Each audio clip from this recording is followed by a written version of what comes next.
Méditerranée. Il est 19h. Tout le monde en parle. L'émission qui va à la découverte des acteurs locaux du bassin menthonnais. Associations, artisans, artistes, commerçants. Au micro de Jean-Luc sur Radio Fréquence Méditerranée. 1 heure d'interview pour découvrir la richesse du tissu local. 1 heure d'interview sur la radio de la Riviera française. Radio Fréquence Méditerranée. Fréquence Méditerranée. Votre radio locale de proximité à Menton et sur la Riviera française. 96.6 FM, www.fmradio.fr. Retrouve-nous en direct vidéo sur notre page Facebook Radio Fréquence Méditerranée. Allez, rebonsoir à toutes, rebonsoir à tous ceux qui nous suivaient tout à l'heure sur le web, sur la FM ou sur le live Facebook. On est de retour avec un invité ce soir. On devait en avoir deux, on en a sacré pas. Invité. Oui, sacré invité. Ouais. Merci à tous de nous rejoindre à nouveau. Sabine, coucou, c'est la famille qui va se connecter. Qui va la famille Couffet. Hein. Je rappelle à tous ceux qui nous suivent sur l'AFM, dans le secteur où vous nous captez, dans ceux qui nous suivent sur le web, vous pouvez venir nous rejoindre sur le live Facebook pour pouvoir commenter, mettre des questions, mettre des commentaires. N'hésitez pas à venir nous rejoindre. L'invité ce soir, et on est très fiers de le recevoir, et moi particulièrement parce que c'est un ami d'enfance en plus. C'est monsieur, donc officiellement, c'est André-Pierre Couffet, président de l'AS Monaco Football Féminin. Bonsoir André-Pierre, mais après je vais... Bonsoir Pierrot. Merci. Bonsoir à toi Jean-Luc, merci de m'avoir invité surtout. Ouais, ben ça va être difficile de t'appeler André-Pierre hein, parce que oui, on va pas cacher, on se connaît depuis l'âge de 5 ans, 4 ans, 5 ans, on est à la maternelle. Donc voilà, on est des amis d'enfance, mais je reçois pas l'ami d'enfance ce soir, je reçois le président de l'AS Monaco Football Féminin. On va parler de ce club qui cartonne et il est resté avec nous, c'est Jimmy qui était tout à l'heure dans l'émission précédente. Le Mac de la Riviera. Voilà. Bonjour à tous. Merci de vous connecter, merci de nous rejoindre. Un petit coucou à Marcel qui est en Thaïlande. Je crois qu'elle nous écoute de Thaïlande. Effectivement. Voilà, on nous écoute de Thaïlande. Oui, tout à fait. Ouais. C'est ça qui est génial. Il fait beau là-bas. Ouais. Elle a mis son réveil exprès pour pouvoir. Quelle heure il est alors du coup? Je ne sais pas du tout. Elle va nous mettre. Il y a un décalage, mais je ne sais pas lequel exactement. Voilà, c'est ça qui est bien avec la radio d'aujourd'hui. La radio télé d'aujourd'hui, c'est que tu peux nous écouter du monde entier. Je sais qu'il y a des gens qui nous écoutent du Canada et là, nous écoutent de Thaïlande. Allez, un gros bisou à tous. Merci d'être avec nous. Ce soir, on va parler football féminin. On va parler de l'AS Monaco et surtout d'une équipe. Alors moi que je connais, donc nous, un partenariat qui dure maintenant. On est dans la 3e saison, je crois. C'est ça, la 3e saison.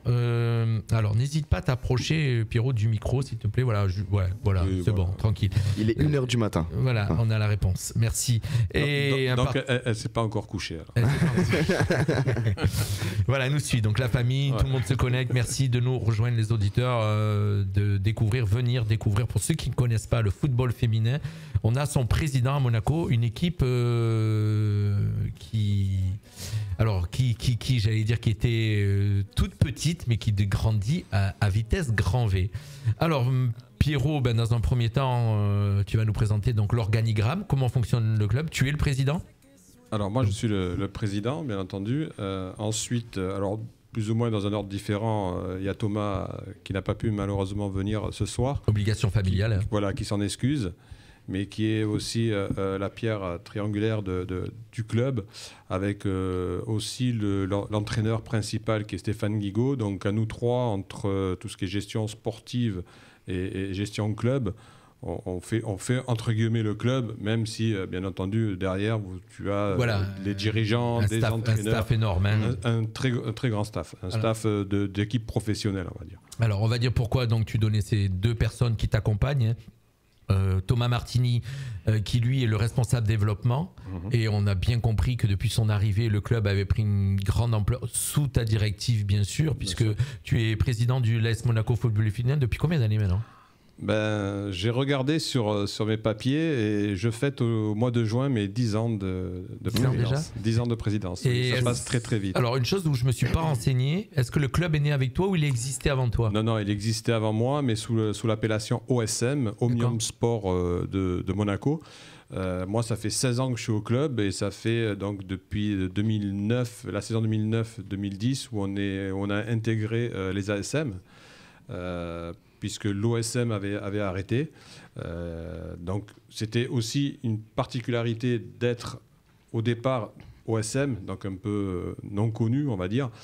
Et pour entrer dans les ASM, il faut savoir que ça veut dire Association Sportive Monégasque, et ça entraîne aussi le football masculin, ça entraîne le rugby, l'athlétisme, voilà, il y a la natation, tout est centralisé, je crois, pratiquement au Stade Louis II. Voilà, et ta copine qui a gagné au niveau de la danse, Marion, qui fait partie aussi des ASM et du côté danse sportive. Danse sportive, voilà, Monaco danse sportive, effectivement. Donc de Monaco, voilà, il y a toute une structure. Alors il y a la structure professionnelle qui est l'AS Monaco football masculin. FC, voilà, c'est et le basket aussi. Et le basket, il y a deux structures. Voilà, deux structures professionnelles pour l'instant. Pour l'instant, il y en a deux.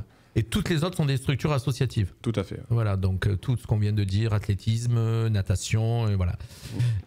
Donc toi, depuis 10 ans, à la tête de la Monaco Football Féminin, club qui était en quelle catégorie? Alors l'équipe Fagnon, on va dire. Hein, l'équipe Fagnon a toujours été en régional. Alors il faut savoir qu'au niveau du football féminin, ça va très vite. Vous avez le district, ce qui correspond aux Alpes-Maritimes, au départemental. Régional, Provence-Alpes-Côte d'Azur, et ensuite il y a la D2 et la D1. Donc ça va très vite au niveau des catégories. Par contre, pour monter de régional en D2, c'est très compliqué. Aujourd'hui, quand j'ai pris le club, on était en régional, puis on est descendu en district. Quand Thomas est arrivé, parce qu'il y a une petite anecdote pour Thomas. Thomas qui est mon filleul et mon neveu, donc c'est pour ça. Et ton bras droit. Et mon bras droit, qui est le fils à Marcel. Alors juste pour t'indiquer, il y a pratiquement toute la famille qui regarde. Hein. Il y a même Sandra qui vient de nous rejoindre. D'accord, donc voilà, il y a pratiquement toute la normal. famille. Peut-être qu'ils écoutent surtout pour savoir si je dis pas trop de bêtises. Ouais. Ou si je commenteront après. C'est surtout par rapport à ça. Donc l'anecdote est très simple, c'est qu'un week-end, on a passé un week-end en famille avec ma sœur, mon bof. Il y avait Thomas, voilà. Et Thomas vient me voir en me proposant, j'étais président bien entendu, en me proposant un projet pour le développement du football féminin. Et j'ai dit, tu parles à qui là? Au président ou au parrain ou à l'oncle? Il était un peu surpris, il me dit non, le président. Bon, j'ai dit d'accord. Et ça a commencé par là. Et j'ai dit, même lui, il m'a poussé aussi à vraiment développer le football féminin. Donc s'il n'avait pas pris cette initiative de venir me voir... Il est arrivé avec l'ambition de sa jeunesse, quoi. Exactement. Ça, hein. Et l'avantage qu'on a tous les deux, puisqu'on est deux pratiquement à gérer le club, c'est justement, il y a la fougue et la jeunesse de Thomas et la sagesse de Pierrot. D'accord. Qui fait que... qui fait cette alchimie que le club fonctionne. C'est exactement. Autant d'un côté, il me pousse beaucoup, autant moi, je le tempère sur beaucoup de sujets. Et ce qui permet de développer le club avec un équilibre. doucement, avec un très bon équilibre. Et est venu se rajouter par la suite Stéphane Guigaud, qui est le responsable technique, qui est aussi... De l'équipe Fagnon, l'équipe première. Qui est entraîneur de l'équipe première, mais aussi qui est responsable technique et sportif de tout le club. D'accord, c'est lui qui prend toutes les décisions sportives, ça passe par lui. Ça passe par lui. Et il t'en réfère, ça se passe comme ça, c'est lui. Oui, voilà, c'est à deux. Des fois, il vient me voir en me demandant, mais... Bon, on rappelle quand même que tu connais très bien le foot. Tu as été gardien à Menton, du Rapide de Menton. Un peu de Rapide, un peu de l'Étoile, un peu de tout le monde. Tu connais très bien le football. Voilà. Pendant que tu parlais, j'ai diffusé à un moment donné l'arrivée des joueuses quand vous avez fait cette vidéo il y a 2 ans, 4 ans, 2018. Oui. Ça va vite. Ça va très vite, oui. Ça passe. Mais avec les 2 années de Covid où on n'a plus rien faire, ça passe très vite. Tu enlèves à chaque fois 2 ans. C'est sûr que c'est un peu compliqué. Donc, c'était en 2018, exact. Ça va vite. Alors, quelles sont les différentes équipes qu'il y a au sein de l'AS Monaco Football Féminin? Donc, on vient de parler de cette équipe première qui est on a l'équipe première qui est en régional. On a l'équipe réserve qui est en district, c'est-à-dire district des Alpes-Maritimes de la Côte d'Azur, donc qui est dans le championnat départemental. Ensuite, on a une équipe U18 qui est aussi dans le régional Provence-Alpes-Côte d'Azur. Et ensuite, on descend sur des U15 districts. Après, c'est que de la départementale entre les U15, une équipe U13, une équipe U11. On a une équipe U8, U9, donc l'école de football, et une équipe U6, U7 qui font partie aussi de l'école de football. Alors, énormément de monde. ouais. Alors, je crois qu'un jour, on avait discuté ensemble et tu m'avais dit que vous étiez presque obligé de refuser du monde puisque vous n'aviez pas les infrastructures qui suivaient par rapport à la quantité de jeunes filles qui voulaient rejoindre l'AS Monaco football féminin. C'est ça, hein? Bah, tout à fait. Le problème qu'il y a, c'est que, comme on a expliqué, on explique aux parents, on explique à tout le monde, et ce qu'on a tenu à faire avec Thomas, la stratégie, c'est pas de prendre des joueuses pour dire je prends des joueuses et puis les laisser sur un terrain pour pas qu'elles évoluent, mais c'est se dire, par exemple, en U15, si on a besoin de 15 joueuses, on ne va pas en prendre 20, 30, sachant qu'il n'y en a que 12 qui vont pouvoir jouer le dimanche. Voilà. Donc ça, c'est important. Donc au bout d'un moment... Vous avez ce côté, cette honnêteté de ne pas laisser de faire venir les jeunes filles et les laisser sur le banc, quoi. Voilà. L'objectif, c'est quoi? C'est de faire venir des joueuses, qu'elles apprennent le football, donc elles viennent en semaine, et puis les faire jouer le week-end. Si on leur dit le week-end, t'as pas ta place ici et là, c'est pas. Ça va c'est pas logique. Ça va les démotiver. Exactement. Ouais. Donc là, on est sur 150, enfin en tout, on est sur 160 licenciés parce que on compte les éducateurs et les dirigeants, dirigeantes. Mais on sait on peut pas aller plus loin. Ça sert absolument à rien tant qu'on n'a pas les infrastructures de pouvoir progresser au niveau du nombre de licenciés. Donc 150, 160, c'est ce qu'on est depuis quelques années, et ce qui nous permet d'avoir des catégories, toutes les catégories, et de pouvoir pratiquer le football, et surtout arriver à leur faire comprendre aux petites qui veulent vraiment arriver à se développer dans le football, à les aider. Ça ne sert à rien d'avoir, je te dis, sur un terrain 20-30 joueuses si on ne peut pas s'en occuper, si c'est pour faire de la foire ou une kermesse ou n'importe quoi, ça ne sert absolument rien. Donc c'est quand même structuré, donc on limite aussi, malheureusement pour les personnes qu'on ne peut pas prendre, les petites qu'on ne peut pas prendre, on est obligé de limiter sur certaines catégories le nombre de joueuses. Il y a des projets sur les infrastructures justement à venir ou...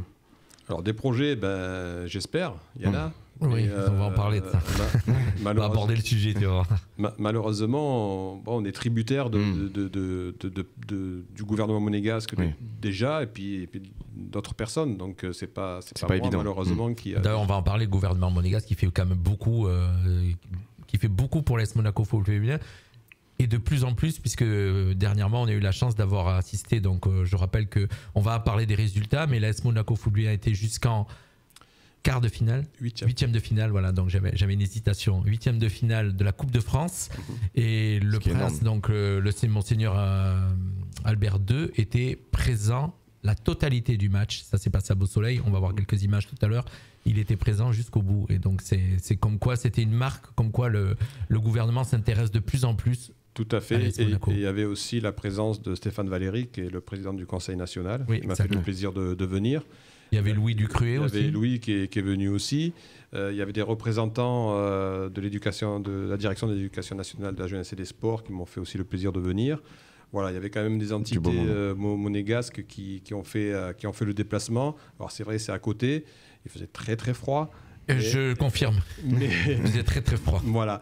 Mais alors déjà, il y a eu le prince qui est venu et qui m'a demandé, ce qui est un peu bizarre, s'il pouvait emmener ses enfants. Il est venu avec ses enfants. Il est venu avec ses enfants. Bon, ils sont restés qu'une mi-temps parce que c'est vrai qu'il faisait très froid. Et puis ils étaient un peu fatigués, donc il les a fait ramener à la mi-temps. Mais il a fait quand même non seulement le plaisir de venir avec ses enfants. Il est venu en famille. Et en plus de ça, en fin de match, d'habitude, la cérémonie est assez courte et si tu veux, il part pratiquement de suite. Là, il a voulu à tout prix aller voir les joueuses, faire des photos, les remercier. Et les joueuses avaient prévu un maillot dédicacé pour le prince. Donc, il y a eu un échange sur la fin de match. Qui était très intéressant autant pour les joueuses que pour le prince, pour M. Stéphane Valéry qui était là et pour Louis Ducruet qui nous a accompagnés. Tu vas m'amener donc à ce moment de Coupe de France. Alors on va déjà rappeler que on est en championnat, donc l'équipe Fagnon donc est régionale. Je dis l'équipe Fagnon, quand on dit Fagnon, c'est l'équipe première d'un club tout à fait, qui est en régional. Tout à fait. D'accord, et actuellement est première de son groupe.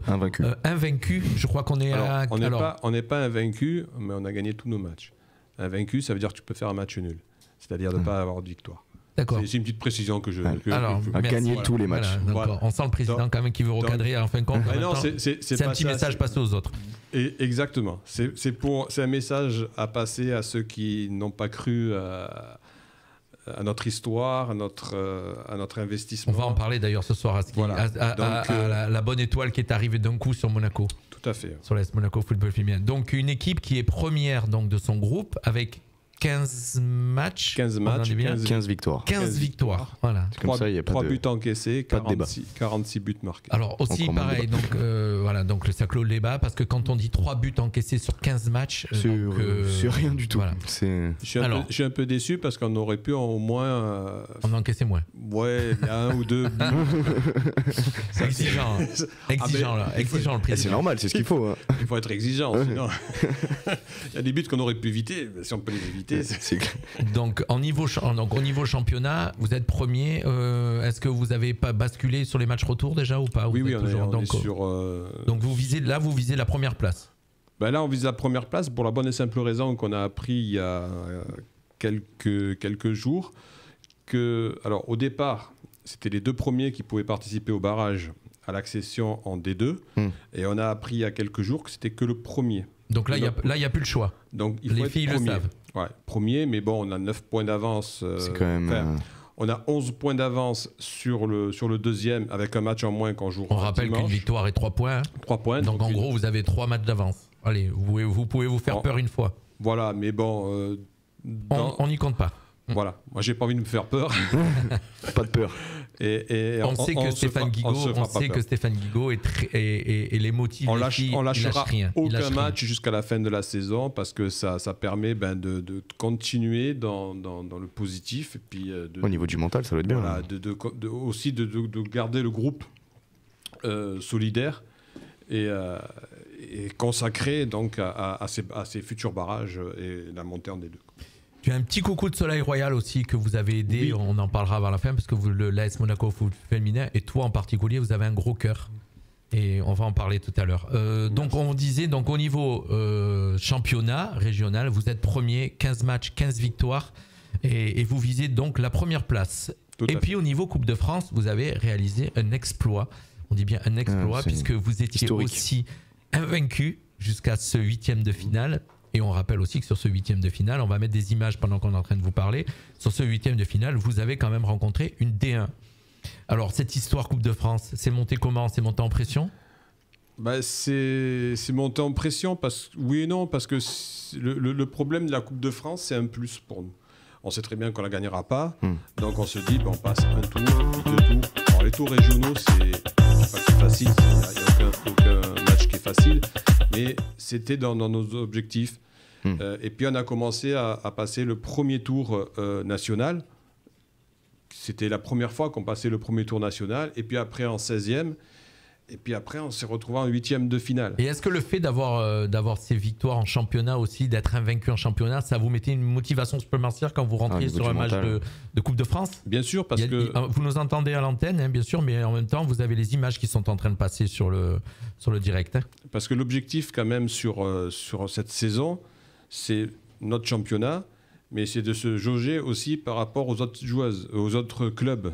Et on voulait à tout prix tomber sur un club assez... Enfin, la D1, on aurait pu prendre un club plus petit, mais on voulait une D1 parce qu'on voulait montrer aux joueuses... Vous mesurez ce que c'était le niveau. Leur niveau, et de savoir ce qu'il reste à faire pour justement arriver à aller en D2. D1. Ouais, D2. Et l'avantage qu'il y a, c'est qu'en première mi-temps... Vous êtes loin d'être ridicule. Alors, j'ai assisté au match, donc je vais donner mon avis en tant que... J'ai assisté au match. Alors, on vient de voir les images à l'instant, juste avant. Donc, en première mi-temps, vous étiez très proche de mener 2-0 à la mi-temps. 2 grosses actions. On a eu des grosses actions. On a surpris notre adversaire qui nous l'ont dit après à la fin. Non, s'attendait pas d'avoir une équipe régionale parce qu'ils nous étudient quand même un petit peu, ce qui est un peu logique. Nous, on a fait la même chose, mais ils ne s'attendaient absolument pas à avoir une équipe régionale jouer aussi bien et jouer au ballon parce qu'ils pensaient surtout qu'on allait défendre pour pas encaisser ou pour encaisser un minimum de buts. Alors qu'on a joué donc on a joué notre jeu parce que nous, notre esprit, c'était vraiment de pouvoir jouer, à leur niveau. Alors ça a tenu une mi-temps. On a raté... Incroyable. Deux belles actions qu'on a vues à l'image. Alors, on a raté les occasions sans vraiment les rater. Le Reims aurait pu aussi ouvrir le score, aurait pu marquer. Alors, ils avaient beaucoup de maladresse au départ. Hein. La première mi-temps, ils ont été... Oui, parce que si tu veux... Ils avaient deux pieds gauche. Voilà, mais eux, si tu veux, ils sont dans un contexte où tu es en D1. Par contre, tu es 5-6e en D1. Tu joues contre une régionale, tu te dis... Au niveau du mental, c'est ça, tranquille. Ça va rentrer. On va jouer tranquille. Dès qu'on marque un but, ça va aller... voilà, ça va défiler. C'est ce qui s'est passé malheureusement en deuxième mi-temps. En deuxième mi-temps, on a raté 5 minutes de deuxième mi-temps. Et les 5 premières minutes. Voilà, ça a été catastrophique. Mais ça a été... Alors, comme je leur ai dit aux filles en fin de match, je suis fier d'elles parce que quand on a pris ces 2 buts, j'ai dit là, ça va aller, on va en prendre 10 ou même peut-être plus. Et puis ça a fait l'effet inverse, c'est-à-dire elles se sont reconcentrées pour jouer et pour essayer de marquer ce but et pour essayer de continuer à contrer les Rémoises. Et on a vu encore une deuxième mi-temps qui était pas si mauvaise que ça. Très beau match. Et voilà, et qui nous a permis, on a perdu parce qu'au bout d'un moment... oui, la différence, c'est bon. On a vu la différence. Et puis quand tu sais que tu ne peux pas remonter une équipe, Rémoise, tu es à 2-0, la seule chose que tu peux faire, c'est essayer de marquer un but en disant on va sauver l'honneur et tout ça. Donc c'est ce qu'on a fait, ce qu'on a failli faire d'ailleurs. Et puis après, bien sûr, 3-0. Une belle aventure qui s'est clôturée face à une D1, donc vous n'aviez pas à rougir, comme on l'a dit. Vous n'aviez pas du tout à rougir, même si vous aviez des maillots rouges. Voilà. Et apparemment, tu as 2 pieds gauche aussi. C'est une très belle aventure dans la mesure où j'ai jamais vu les filles aussi heureuses d'avoir perdu. Voilà, parce qu'elles ont donné... Elles étaient tristes, mais... Elles ont tout donné. Quoi. Elles ont senti qu'elles étaient proches. Voilà, elles se disent, on peut taquiner un petit peu la D1 sur au moins 45 minutes. Et puis, on connaît le travail qui reste à faire. Et on est sur la bonne voie. Donc, elles ont été contentes. Tout le monde était content, même le public. Hein. On a quand même fait plus de 300 personnes puisque le stade était plein.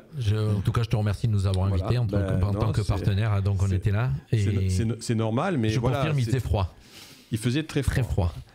Et encore, on a décalé, puisqu'on devait le faire à 21h, on l'a fait à 19h30. Donc on a essayé de décaler un petit peu justement pour... qu'il fasse moins froid. Oui, pas qu'il fasse moins froid, mais enfin, qu'on puisse... Pour le confort.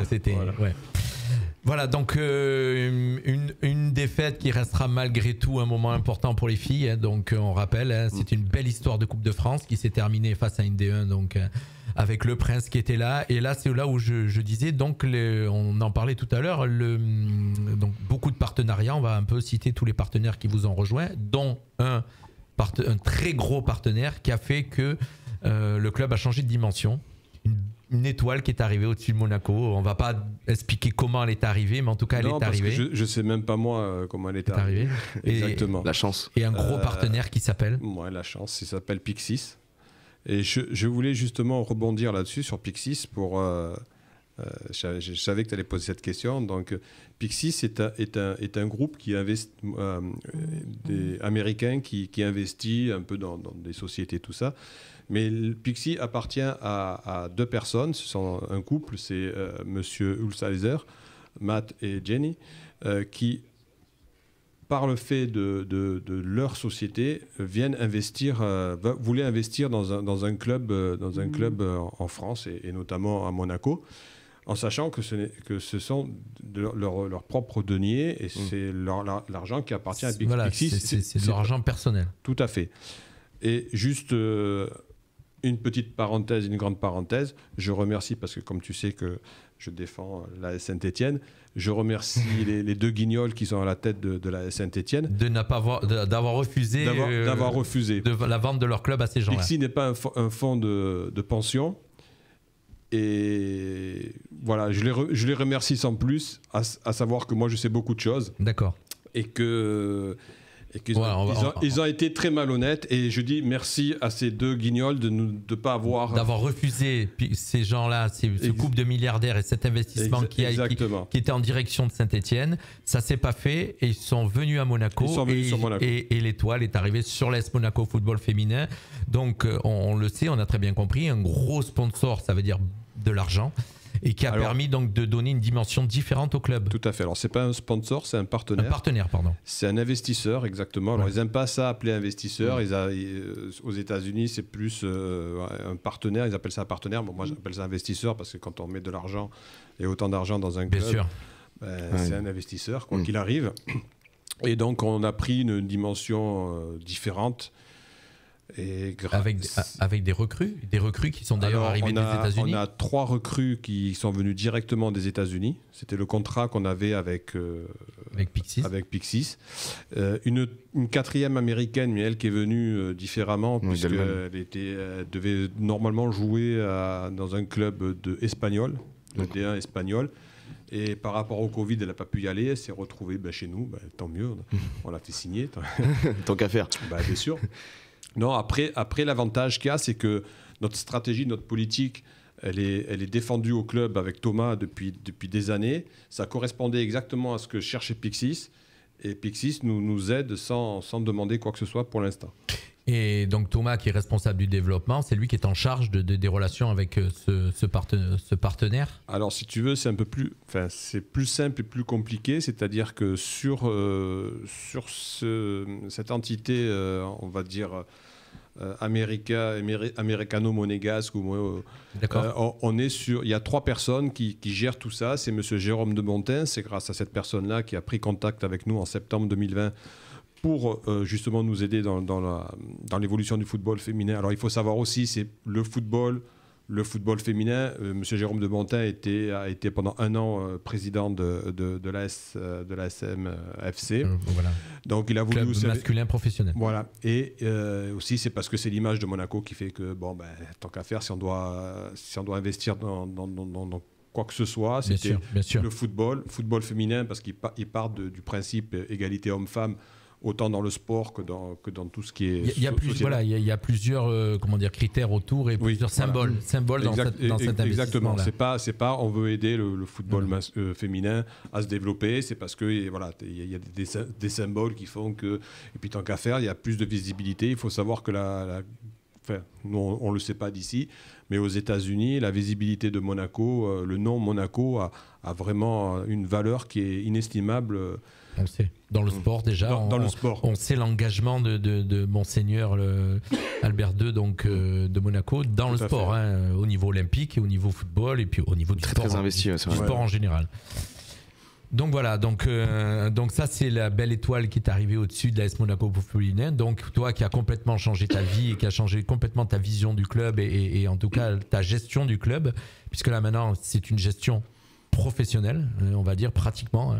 On va dire semi-professionnel. Semi-professionnel. Et il y a aussi beaucoup de partenaires autour. J'aurais voulu que tu les cites parce que il y a une partenaire qui nous écoute ce soir, qui est Madame Sandra Père, qui écoute et qui a été une des premières aussi, non ? Ça a été la première. La première. Voilà, donc avec les rapides. Ça a été un peu facile parce que. Oui, bien sûr. Oui, mais elle y a cru dès le début. Oui. Voilà. Elle nous a toujours soutenus et elle a toujours été là, bien sûr, pour nous aider dès le départ. D'accord. Et puis donc, plusieurs autres partenaires derrière. Alors, il y a un peu... Alors, je ne vais pas les citer parce que... Il y en a beaucoup ? T'as peur d'en oublier. Voilà, je vais en oublier.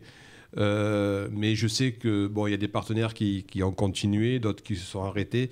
Donc là, le remerciement qu'on peut avoir, c'est à tous les partenaires qui, depuis le début des ASM, depuis que le club s'appelle AS Monaco Football Féminin, nous aident plus ou moins dans tout ce qui est tout ce qui se passe, tout ce qui est financier et autres. Parce que c'est un budget, mine de rien. Moi je connaissais, on va pas parler chiffres parce qu'à l'antenne on donne pas tous les chiffres, bien sûr, on va pas parler chiffres. Non, parce que je vais faire des jaloux. Donc. Non, mais...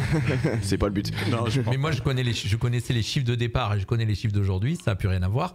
Mais même les chiffres de départ, il faut savoir que il y a des équipements à acheter, et puis surtout il faut savoir une chose. Alors ça c'est un point que je voulais relever, c'est-à-dire que les filles sont en première de Régional 1, elles n'ont pas de stade à Monaco, elles s'entraînent et elles jouent à Blozasque. Il faut dire c'est à 25 combien de kilomètres de... Kilométrage, je sais pas. Moi, je sais que je mets 45 minutes pour y aller, 45 minutes. C'est une trentaine de kilomètres, un peu plus. À peu près, ça doit être ça, 35 kilomètres. Donc, mais c'est tout à leur honneur. Ça, il faut le souligner quand même. Mais c'est tout à leur honneur, surtout que quand tu joues, quand tu t'entraînes à 20h, de 20h à 22h, Et qu'après, faut rentrer. voilà, puis c'est pas ça, il arrive plusieurs fois où c'est à 0, -1. Oui, c'est vrai que... C'est très très compliqué. Donc elles ont vraiment du courage, j'ai toujours dit. Et je crois qu'il y en a même une qui vient de très loin. Ah. On peut le dire. Il y en a une qui vient de Toulon, je crois, ou quelque chose comme ça, non? Il y a 2 ans, avant le Covid. Elle n'y est plus. Elle fait plus partie du club. Par rapport au Covid, elle a compliqué. arrêté. Puis bon, c'était un peu compliqué. Elle venait de Toulon. Elle venait de Toulon. Elle venait de Toulon. Elle prenait le train pour venir s'entraîner et elle faisait les entraînements. Elle prenait le train pour venir s'entraîner donc le soir, par exemple le mercredi, et elle repartait le lendemain puisqu'elle dormait chez une des joueuses des fois. Et elle repartait le matin à 6h du matin pour aller travailler. C'est dire l'abnégation de ses filles pour jouer au ballon, pour pouvoir... Il faut savoir que on n'a pas voulu, mais elle a voulu revenir cette année. Ok, vous êtes de plus en plus nombreux à nous suivre ce soir pour cette interview bien particulier. On est partenaires, donc nous petits partenaires, hein, mais en tout cas partenaires de cœur déjà, c'est sûr, puisqu'il y a quelque chose entre le président et moi depuis quelques années. Il n'y a pas de petits partenaires. Il y a quelque chose entre vous deux? Il n'y a que des partenaires. Entre le président... Moi je suis pas là... Non, mais ça me fait plaisir de recevoir déjà donc un président de l'AS Monaco Football Union et puis surtout un ami d'enfance. Donc voilà, moi cette partie affective. Je vais couper 2 minutes, Jean-Luc, et revenir un peu à notre amitié. Il faut savoir que Jean-Luc est un passionné et que là aujourd'hui, ce qui lui arrive et ce qui m'arrive aussi, c'est grandiose. Petite anecdote encore. Jean-Luc il y a, je sais pas, on avait 17-18 ans. Il avait acheté un émetteur, une espèce d'émetteur. Pas encore. Ou même, ça devait être 16 ans, tu vois, un truc comme ça. Je voulais pas trop nous vieillir. Il avait acheté un petit émetteur pour essayer d'émettre justement. On était dans notre quartier au sud. Un kit que j'ai monté moi-même, que j'ai soudé. Et moi j'avais le poste. Alors on était d'immeuble à immeuble. Moi je faisais mes émissions de ma chambre et vous m'écoutiez dans l'immeuble en face. On était, donc c'était déjà au départ, il savait déjà qu'il allait avoir sa radio et il a tout fait pour. Et je sais que c'est un passionné, pas un peu comme moi. Et c'est pour ça qu'aujourd'hui, ce soir, moi je suis heureux pour lui comme il est heureux pour moi. Voilà, exactement. Voilà, il a tout résumé. C'est beau, c'est beau. Mais la chair de poule, l'imbécile. C'est quand même beau. Voilà, c'est une belle histoire et c'est une histoire qui continuera en tout cas tant qu'on aura les pieds sur terre. On va continuer à parler du club. Et quand même Polo, il est en forme ce soir. Il s'en est passé des choses dans les caves du Suillet. Donc c'est une interview sérieuse, mon cher. Surtout que là, c'est le président. Voilà, c'est le président. On fera peut-être une émission avec... Non, mais parce que si c'est une interview qui est écoutée par l'AS Monaco ou le Prince, je voudrais quand même qu'on reste quand même assez sérieux, s'il vous plaît, même si on se connaît. La vision du club, mon cher Pierrot, donc dans les années qui arrivent, dans l'avenir proche et l'avenir plus lointain, c'est quoi? Alors, l'avenir proche déjà. L'avenir proche, c'est finir la saison et monter en D2. Premier, donc. Voilà, donc premier, participer au barrage et monter en D2. Un petit peu plus proche, on va dire, ou moins proche, c'est la montée en D1. Et puis après, aller taquiner les premières équipes de D1. Alors, le niveau D2, là, vous l'avez un peu analysé. Ce qui se passe en D2, c'est faisable? C'est un niveau proche du vôtre actuellement?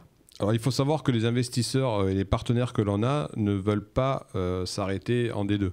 C'est-à-dire que leur objectif, c'est d'aller le plus haut possible. Tu l'as bien dit, c'est des investisseurs. Donc, à un moment donné... Ils veulent un retour aussi, quoi. Voilà. Un retour d'image aussi, attention. Ah oui, c'est clair. Je pense qu'ils ont plus investi dans l'AS Monaco Football pour un retour d'image plutôt qu'un retour financier. Ah oui, c'est clair. Au départ, c'est sûr. C'est surtout l'image qui fait que... Alors, il faut savoir aussi nous, on avait des objectifs, on les tient. Puisqu'il faut savoir quand même que l'équipe première est première, l'équipe district, l'équipe donc réserve qui est première aussi, ex-aequo avec l'OGC Nice, et nos U18 sont premiers aussi avec 5 points d'avance et invaincus. Donc voilà, la stratégie que l'on a eue, la politique que l'on a démontrée au niveau de ces investisseurs, on leur a dit voilà, c'est comme ça, comme ça, comme ça, et là aujourd'hui on le prouve. Les 3 équipes sont premiers, donc on ne peut pas faire mieux. Et donc, c'est compliqué. Et on a surtout une super image au niveau national et au niveau aussi de la Ligue Méditerranée, parce que tout ce qu'on dit, on le fait, et tout ce qui est fait, on le dit. Ça gêne certaines personnes, tant pis pour elles. C'est pour ça que je mets un petit tacle à tous ceux qui m'ont critiqué dit... un jour, quoi. Critiqué, mais surtout, il y a un article sur le... on a vraiment des points communs. Ah ouais, non, mais il y avait un article un jour sur Monaco Matin, c'était « Ce n'est pas du pipeau ». Donc tout le monde dit « Ah, quand même, mais c'est là ». Mais oui, c'est parce que lorsqu'on a commencé à recruter certaines joueuses, beaucoup leur ont dit « Non, mais n'allez pas à Monaco, c'est du pipeau, ils vont faire ci, ils vont faire n'importe quoi ici et là ». On vous prenait pas au sérieux? Pas du tout, du tout. Et c'est pour ça que quand j'ai eu l'article sur Nice Monaco Matin, je ne savais pas qu'elle allait mettre ça en gros. Et c'est vraiment la phrase que j'aime parce que c'est pas du pipeau et on le montre tous les jours. Et on le montre déjà les résultats. Le principal, c'est de le voir sur le terrain, effectivement. Par contre, c'est toujours pareil, hein. C'est sur le terrain que ça se prouve et c'est les résultats qui comptent. Aujourd'hui, les résultats sont là. Voilà, donc. et c'est pour ça que je dis, moi, si je suis à la tête de l'AS Monaco Football Féminin, c'est très bien. Je suis le président, je donne la voie à suivre. Mais derrière, il y a Thomas, il y a Stéphane, il y a des joueuses aussi. Équipe, ouais, il y a des joueuses qui quand même s'entraînent pratiquement 4 fois par semaine, plus les week-ends. Donc c'est l'investissement, ce n'est pas que au niveau du bureau, que au niveau du président, parce que bon, moi c'est vrai que j'ai les lauriers quand tout va bien, puis quand tout va mal, ça... Mais si ça va bien aussi, c'est parce qu'il y a des joueuses qui ont compris l'investissement qu'il fallait avoir pour... Qui ont compris le but. Qui ont compris surtout le but et surtout qu'elles savent très bien que ça ne peut que être positif pour elles, parce que peut-être demain elles vont aller dans un autre club, mais au moins tout ce qu'elles auront emmagasiné pendant un an, que ce soit au niveau physique, que ce soit au niveau technique, elles vont l'apporter à un autre club, ou elles vont l'apporter au moins pour elles. Voilà, donc c'est aussi... Et est-ce que toutes ces victoires, justement, ça n'a pas gonflé le mental de ces joueuses? Parce que c'est vrai qu'au fil des victoires, d'un moment, on commence à... C'est justement ça aurait pu être un souci, mais c'est justement, là j'interviens encore par rapport à Stéphane Guigaud, qui est notre... on n'en a pas beaucoup parlé, mais on va en parler quand même, parce qu'il est quand même... Oui. C'est un des grands acteurs c'est le grand... Oui, c'est le grand acteur, parce que, si tu veux, il sait remettre les filles à leur place. Alors je suis désolé Stéphane, on n'en parle qu'à la 36e minute de l'émission, mais on en parlait un peu au début, mais c'est vrai que moi j'ai assisté à des matchs, j'ai assisté à des matchs, surtout je suis venu vous voir et j'ai vu sa présence sur le terrain et son dialogue avec les filles, il est incroyable. Tout à fait. Il est incroyable. Il a une façon de gérer le groupe qui fait qu'à tout moment, si une fille, quelle qu'elle soit, que ce soit la meilleure joueuse ou quoi, ne rentre pas dans le moule et ne rentre pas dans ce qui lui prévoit, elle peut sortir et elle peut ne pas faire le match d'après, ainsi de suite. Donc, il n'y a pas la grosse tête. Si une fille, à un moment donné, la grosse tête, elle est dégonflée assez rapidement et elle se retrouve soit remplaçante ou voilà, ne pas jouer. Il a vraiment fait qu'il y ait un collectif et pas une star. Exactement, voilà. Exactement. De toute façon, tu peux marcher de toute façon, c'est un sport collectif, donc tu peux pas dire à une joueuse, tu fais ce que tu veux. Si là, faudra dire ça au PSG, ça. Je voulais pas le dire, non, il faut pas. J'allais pas le dire le PSG, mais j'allais dire, faudra dire ça au club qui est premier du championnat de France. Voilà, donc, non, après c'est sûr que si tu commences à laisser une joueuse prendre trop de valeur par rapport à une autre joueuse, c'est terminé. Oui. T'as un groupe qui éclate. Exact. Donc il sait gérer le terrain et les vestiaires. Tout à fait. Il est exceptionnel. C'est important, voilà. C'est le plus important. J'espère qu'il nous écoute ou qu'il nous écoutera, qu'il réécoutera l'interview, parce que c'est quelqu'un, moi je l'ai vu faire et il est très attachant. Il peut écouter parce que ce soir c'est le seul soir où il n'y a pas d'entraînement au niveau des équipes premières. Voilà. Donc j'espère qu'il est en train d'écouter. Alors je ne le connais pas personnellement encore, mais c'est quelqu'un de très attachant. Moi je le vois sur le terrain, puisque on a la chance donc avec Radio Fréquence Mirée d'être venu commenter des matchs qui étaient retransmis, et ça va être d'ailleurs une de mes questions. Et donc j'ai pu le voir évoluer sur le terrain, autour du terrain, et j'ai vraiment apprécié ce genre de personne. C'est une personne qui est franche, ouais. Qui, voilà, quand il a quelque chose à dire, il va pas, il le dit. Il va te le dire. Des fois, ça peut gêner, mais moi, je préfère avoir une personne comme ça plutôt que. C'est mieux, oui. Et au moins, on peut discuter, plutôt que d'avoir une personne qui va te faire un sourire par devant et puis par derrière, critiquer. Donc, ça n'a jamais été le cas, et voilà, donc ça se passe très, très bien. Très bien. Au niveau des retransmissions de matchs, alors, vous aviez démarré à le faire, ça fait déjà 2 saisons, où vous avez fait quelques matchs retransmis en vidéo. Sur votre chaîne, vous avez un partenariat avec Ma TV Chaîne, si je me trompe pas. Et donc vous avez pu retransmettre des matchs. Dommage, vos 2 derniers matchs de Coupe de France, la Ligue ne vous a pas autorisé à les retransmettre. Est-ce que c'est prévu l'année qui va arriver de la prochaine saison, puisque je crois que pour cette saison c'est cuit? Alors c'était compliqué cette saison par rapport au l'infrastructure. Oui, c'est-à-dire qu'on a techniquement on s'est fait un peu balader. Vous vouliez avoir votre autonomie de retransmission. Voilà, si tu veux, il y avait la possibilité de mettre soi-disant des caméras sur le terrain et de pouvoir après faire des commentaires, les piloter à distance, tout ça. Puis ça n'a jamais fonctionné. On ne sait pas pourquoi. Là, Thomas a eu, justement, mercredi, a eu les personnes, la société qui a installé les caméras au stade de Cap d'Aille, stade Didier Deschamps de Cap d'Aille. Ça existe à Cap d'Aille, donc. Ça existait à Cap d'Aille. Et donc, à partir de la saison prochaine, oui, on peut l'annoncer qu'il y aura alors, on ne sait pas. Alors, il y a la possibilité. Donc déjà, c'est bien. Techniquement, c'est déjà bien parce que si on retransmet un match et que parce que là, le problème quand on retransmettait, c'est qu'il fallait se mettre. La caméra était derrière les filets, donc c'était un peu compliqué. Oui, exact. On l'avait fait nous une fois, on s'était amusé avec la radio, Par contre, ce qu'on avait fait nous, par exemple, il y avait était venu un technicien, caméra sur le terrain, d'autres caméras, mais il fallait les autorisations. Le problème qu'on a, c'est il y avait une belle installation. Il était venu, donc on rappelle Mike TV-Chen, qui était votre partenaire, qui avait installé 3 caméras et avec une régie vidéo, une retransmission vidéo, et donc nous, Radio Fréquence Méditerranée et Thomas Martini avons réalisé les commentaires en direct. Donc, on était vraiment dans des conditions de match professionnel. Voilà. Et je pense que l'année prochaine, on va se situer aussi là-dessus. Surtout si on pouvait... Alors, c'est toujours pareil. Là, cette année, on a eu les accords au niveau de la Fédération française de football et surtout de la Ligue pour pouvoir retransmettre les matchs. Mais investir tout ça, et peut-être qu'en D2, on ne pourra pas le faire. C'est un peu embêtant. Donc on est on attend un petit peu pour savoir. À la rigueur, que ça coûte le moins cher possible pour pouvoir dire si tu installes des caméras tout autour du stade, c'est juste pour des caméras de surveillance. Ça sert à rien. Ça m'arrange pas du tout. C'est sûr. Bien sûr. Donc voilà, on a eu quelques infos au niveau des retransmissions, puisque je sais qu'il y a des filles qui sont un peu dans toute la France, et puis il y a des supporters d'AS Monaco masculins et féminins qui sont dans d'autres villes de France. Ça leur permettra de regarder donc les matchs. Mon cher Pierrot, on a pratiquement fait le tour de tout ceci, de ce club. Les actions qui sont en cours actuellement. Là, donc, alors là, il y a qu'est-ce qui arrive là prochainement, prochain match sur le terrain? Alors, le prochain match, c'est dimanche contre Tarascon. C'est le match en retard. Ils ont quel classement? Qui a été décalé. Tarascon, je ne sais pas, il doit peut-être pas dans les premiers 8, 9e. Voilà, il joue pas les premiers rôles. Mais on regarde plus le classement qui sert absolument à rien. Vous rentrez pour gagner. Si tu regardais le classement, on a joué en milieu de saison contre les deuxièmes, on a gagné 8-0. Je veux dire, c'est aléatoire. Aléatoire. Donc on regarde plus ça, on joue nos matchs. Ouais, vous ne faites pas surprendre. Voilà, on essaie de progresser et puis de gagner tous nos matchs, quoi. Après, il y a la journée de la femme, le 8 mars. Donc, il y a une action qui va être faite au niveau du musée sonographique. Donc, puisqu'on est partenaire aussi avec le comité des droits de la femme.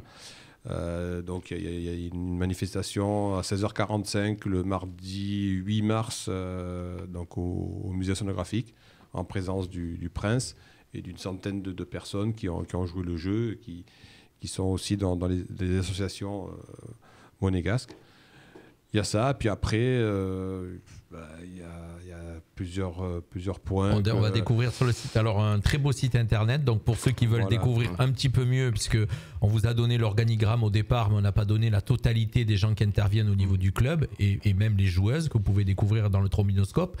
Vous allez faire un petit tour sur asm-ff.com, donc le site de l'AS Monaco football féminin. Vous avez la totalité de l'organigramme, vous avez la totalité des matchs, vous avez les résultats de tous les clubs. Comment venir rejoindre le club, ou même si vous avez envie d'un jour d'être partenaire, comment rejoindre le partenariat, le club des partenaires. Et voilà, beaucoup de choses sur le site internet. Nous, en tout cas, très fiers d'être à tes côtés, quoi. Je dirais, c'est le jour c'est partagé. Le jour où tu nous as appelé, que tu nous as dit oui, ça peut se faire. Donc, on était contents parce que On est une jeune radio et il y a de très grosses radios pourtant à Monaco et bon, c'était nous. Il y en aura peut-être d'autres autour ou peut-être un jour ça sera plus nous. En tout cas, on n'en sait rien. Quoi qu'il arrive, même si un jour c'est plus nous, en tant que si le club devient trop gros et qu'on peut plus assurer, en tout cas, notre amitié ne changera pas. Je viendrai quand même te voir. Oui, s'il y a un partenariat avec une autre radio. Bien sûr. Tu sais très bien que si tu m'invites, je viens. Il n'y a pas de souci. C'est la famille Couffet. Il n'y a pas de souci. Nous, on a conscience de notre niveau et voilà. Donc, et que le club grossit. En tout cas, quoi qu'il en soit, moi, je serai toujours à tes côtés. Ça, c'est sûr. Parce que ça enlèvera pas notre amitié. Tout à fait. On est arrivé pratiquement au bout. Est-ce que tu as des messages à passer avant la fin de l'émission? Non, moi, ce que je voudrais rajouter aussi par rapport à ce qu'on fait aurait oublié, au niveau du club, c'est la labellisation de notre école de football. On a mis 3 ans pour la labelliser. Elle est label en or. Alors, il faut savoir que donc, c'est la Fédération française de football qui décide de ces labels par rapport à plusieurs critères. Et d'habitude, sur une école de football, la labellisation commence par le bronze, puis après l'argent, puis après l'or. Et là, on a tellement très bien travaillé, Thomas, Stéphane et moi. Là, on peut dire que c'est nous 3. Chapeauté par d'autres personnes aussi. Pas que... Il y a des gens au niveau du staff de l'école de football aussi. Voilà. Hein, voilà. Qu'on est passé directement en école de football en or. Il faut savoir, alors c'est important parce que pour pouvoir participer donc en D2, au championnat D2, il faut que tu aies une labellisation argent et pour participer en D1, il faut la labellisation or. Bon, là, donc, au moins... Nous, on a déjà or, on est tranquille. Sachant que c'est tous les 4 ans. C'est-à-dire que vous pouvez finir premier du championnat, mais l'école de football n'a pas de labellisation ou vous n'avez pas d'école de football, ça vous empêche de monter en division. Ça, c'est vrai que il y a quand même beaucoup de critères. Hein. Il va y avoir le stade aussi. Il va y avoir le problème du stade. Il va y avoir le problème du stade. C'est pour ça qu'on en avait légèrement parlé au début de l'émission. Le stade, l'avantage qu'on va avoir, entre guillemets, c'est qu'on a la possibilité pendant une année de pouvoir jouer sur le stade de Beaux-Astres en l'aménageant un petit peu. D'accord. Donc on a une dérogation sur un an, mais après, bien sûr, il faudra trouver... Après, alors on va lancer un appel au gouvernement monégasque. C'est vrai que c'est la première question qui me viendrait. Et un monsieur qui s'occupe... alors, il est toujours à tes côtés, un monsieur à Monaco. Il était invité, je ne sais pas son nom, ministre de l'Intérieur. Ministre de l'Intérieur, c'est monsieur Patrick Cellario. Voilà, monsieur Patrick Cellario. Donc je ne sais pas si c'est lui aussi. Voilà, mais il est proche du club. C'est lui aussi. Mais de toute façon, les instances. L'appel, c'est de dire est-ce qu'un jour l'AS Monaco football féminin jouera au Stade Louis II? C'est vrai que moi, c'était ma question. Pourquoi vous pouvez pas. Pourquoi c'est compliqué? Voilà. Pourquoi c'est compliqué de pouvoir jouer la réponse a été très simple, c'est que la pelouse, dans l'état où est la pelouse. Il faut savoir que pratiquement chaque année, je crois que l'année dernière, ils l'ont changé 2 fois. Ça coûte très cher. C'est très compliqué. D'accord. Et bien sûr, quand on me dit que les filles arrachent un petit peu plus la pelouse que les garçons, ça me fait rigoler. Oui. Mais bon, de toute façon, je dis, il n'y a pas de souci, quoi. Donc ça fait qu'on ne peut pas jouer sur la pelouse. Peut-être un jour. Voilà. Pour le moment, on ne peut pas. Après, on Et est-ce que si demain, parce que donc j'ai vu le grand intérêt du Prince pour le match de 8e de finale, je pense qu'il croit de plus en plus à la qualité du football féminin et surtout à la montée du club. Hein. Il voit bien les résultats. Je pense que tout le monde autour de lui. Parce que si demain le Prince, parce que il y a tout un tas de monde qui décide, hein, on sait comment ça se passe dans ces instances. Si le Prince demain dit l'AS Monaco Football joue au Stade Louis II, ça peut se faire? J'espère. non, mais parce que si lui il peut pas, c'est pas moi qui vais pouvoir le faire. Après, il faut savoir qu'ils ont des accords avec la SMFC pour les matchs et que moi je connais pas trop les accords qu'ils peuvent avoir avec le club, mais je sais que c'est par rapport à ça qu'on peut pas utiliser la pelouse.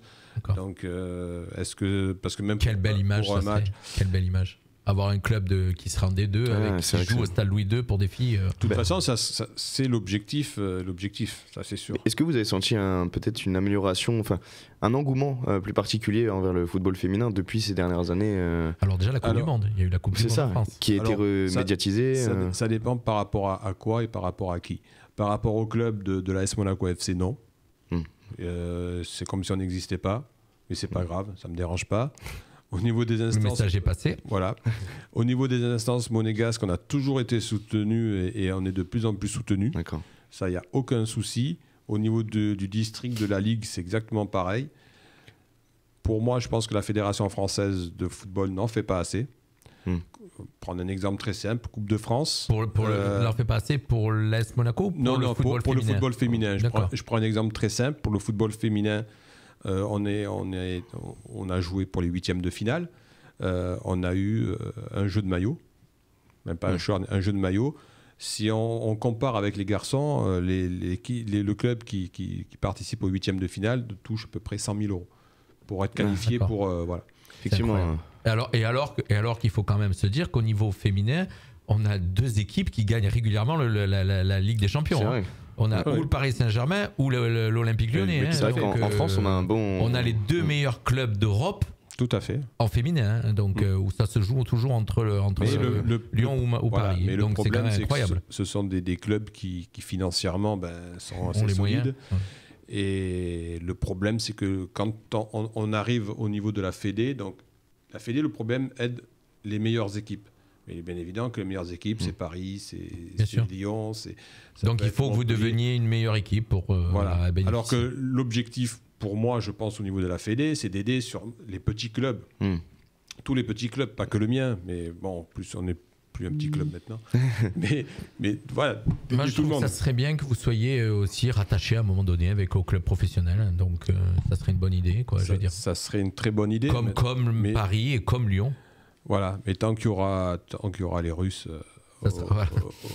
à la tête de la SMFC, ça va être très compliqué. D'accord. Ok. Écoute, on a fait le tour de 19h50, ça fait 50 minutes qu'on est ensemble. En tout cas, moi, ça passe tellement vite, ça va vite. Et on n'a pas eu de monsieur Thomas Martini, donc responsable développement, parce que sinon, je sais que Thomas Martini. Durait 1h30. Il n'y a pas de souci. Je serais parti avant, moi, j'aurais laissé ma place. Chers auditeurs, vous avez pu découvrir, donc, ça faisait longtemps que je devais l'inviter, ça faisait un petit moment, on a réussi à caler la date. Et pour une fois que je vous rencontre, en plus. André-Pierre Couffet-Pierrot, pour les intimes, bien sûr. Président de l'AS Monaco Football Féminin. On a découvert ce club, en tout cas pour ceux qui ne le connaissaient pas, on vous a donné un maximum d'infos sur ce qui se passe à Monaco dans ce club de foot féminin. Merci Pierrot d'avoir été avec nous. Merci André-Pierre. Merci à toi de nous avoir. Et puis merci à tous ceux qui nous ont suivis, dont ceux qui nous ont suivis de Thaïlande, qui nous ont écoutés de Thaïlande. Il est très tard, il doit être pratiquement 2h du matin. Donc, elle va aller se coucher, donc ça va. Voilà. On vous fait un gros bisou à tous, on vous dit merci de nous suivre. Merci à tout le monde. Et je voudrais remercier toutes les personnes que j'ai peut-être pas citées, mais qui sont ou dans le club ou autour du club, les partenaires. Et puis merci à toi aussi, Jean-Luc, de nous avoir invités. En tout et à cas, Jimmy d'être resté. Avec plaisir. Une jeune radio qui continue son chemin et qui rencontre un petit peu les mêmes obstacles que les vôtres. C'est un point commun. Mais en tout cas, on continue. On rassemble de plus en plus de monde dans nos directs et on vous en remercie de nous suivre. Voilà, on se fait du sérieux sans se prendre au sérieux et on essaye de vous apporter un maximum d'infos et puis d'avoir à nos micros, bien sûr, pas que des gens très très connus. On a des gens partout, tout le monde, des associations, des gens. C'est l'image de la radio. Voilà, exact. C'est l'image de ta radio. C'est des gens qui sont simples, honnêtes et qui ont envie de faire partager, comme moi, je veux faire partager mes passions. C'est ce qu'on fait. Et ça reste à notre niveau et c'est très bien. On s'est fait de l'autopromo. Bye bye à tous, merci. Ciao. On vous donne rendez-vous maintenant. On vous donne rendez-vous mardi soir pour le Mac de la Riviera. Et puis, juste une petite info pour ceux qui aiment chanter, qui aiment le karaoké. On sera vendredi soir, en direct de l'endroit pour du karaoké. Pour ceux qui aiment chanter, voilà. C'est à partir de quelle heure ? À partir de 20h. Et il nous manquera Marcel, qui est une très grande chanteuse de karaoké. Mais de Thaïlande, si tu veux, il n'y a pas de souci. En Zoom. Elle peut se connecter. Voilà. En visio, c'est bon. Allez, bye bye à tous, merci. C'est le retour de la musique. Et puis, dans 6 minutes, c'est Club 80 pour ceux qui aiment les années 80. Bye bye à tous, merci. Allez, ciao. Fréquence Méditerranée, la radio de la Riviera française.